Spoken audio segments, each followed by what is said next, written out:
Why representation is critical to achieving equity in education.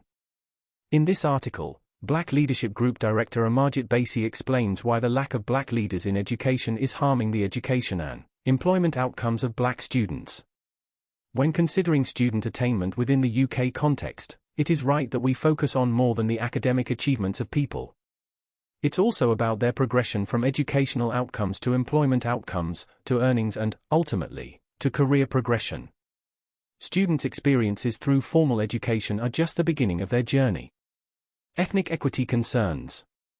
And when you adopt this perspective, a concerning picture emerges about ethnic equity in the UK education system.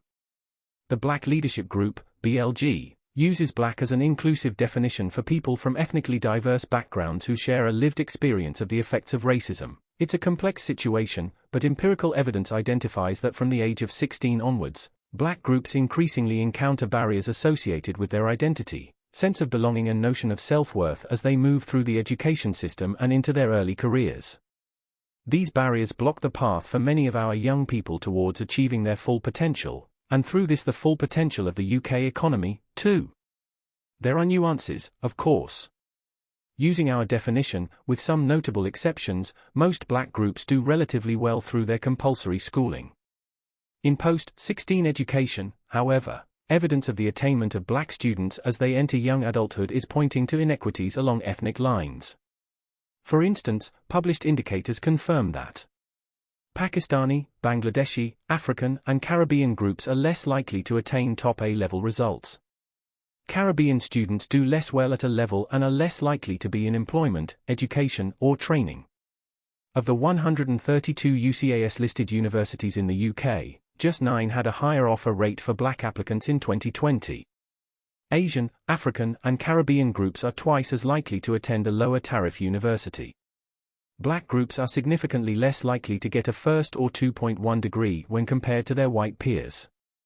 Black groups are less likely to be following apprenticeships compared to their white counterparts. After controlling for degree subjects, degree classification, and socioeconomic background, female Russell Group graduates from African and Asian backgrounds continue to have a lower probability of being in professional employment 6 months after graduation than their white peers on average, TASO.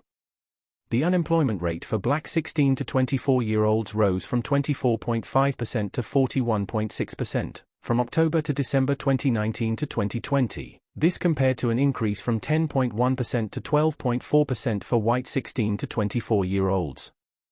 As black students start to make their way through further and higher education and into the workplace, their chances of success and progression narrow. This trend is inequitable and clearly has significant implications for a UK PLC that desperately needs to harness the full talents of its increasingly diverse population. So, the BLG has sought to challenge why should it be that, from the age of 16, attainment into progression into employability starts to tail off. It is a complex matter with so many factors at play. A prominent theme is representation. The notion of identity alongside the sense of belonging is critical to us personally, socially and emotionally in both education and work environments.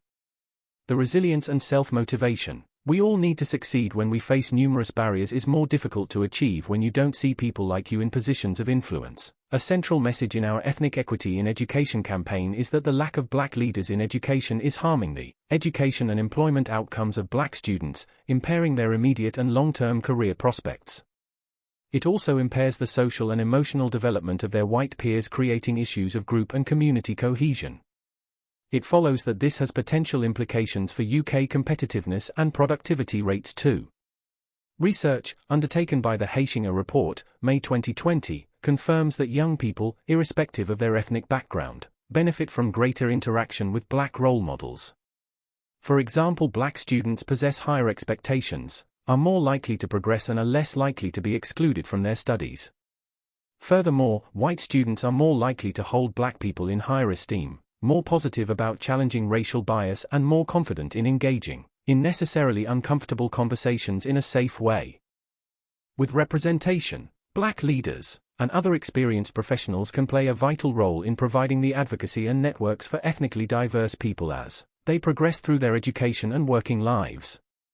Where you have strong networks and open encouragement and advocacy that can uniquely come from connecting with people, including leaders who are like you will invariably perform better than those without. Indeed, the BLG has recently launched its own mentoring program, working with London South East Colleges, LSEC, to give black professionals the opportunity to get support, advice and guidance from highly experienced black leaders. The importance of representation is perhaps at its most critical at systemic and organizational levels, where it extends to those people in positions of influence who make decisions vital to the progress of young black people. When you don't have, for example, curriculum developers, HR professionals, careers advisors and even those managing resources who share that lived experience, invariably there are consequences, even if unintended, for underrepresented groups. In this respect, the education space is merely a microcosm of the consistent, snowy white peaks we continue to encounter across UK society and the workplace in general. This must change. So, how do we put this right? There isn't a short-term fix, it requires deep cultural change and a different type of leadership, at organizational and system levels. You cannot embark on a change in representation without the role of boards being front and center in enabling this. Behaviorally, boards need to create a culture and a climate in which black people appointed and promoted into positions of influence have the safety to bring their whole selves to their leadership role rather than conforming to established notions of leadership. Only then will we secure the tangible benefits associated with greater representation. It requires huge emotional intelligence on the part of boards to enable that, and it is the only way any institution and the students it serves will reap the benefits of true representation and ethnic equity. By Amarjit Basi, Director, Black Leadership Group.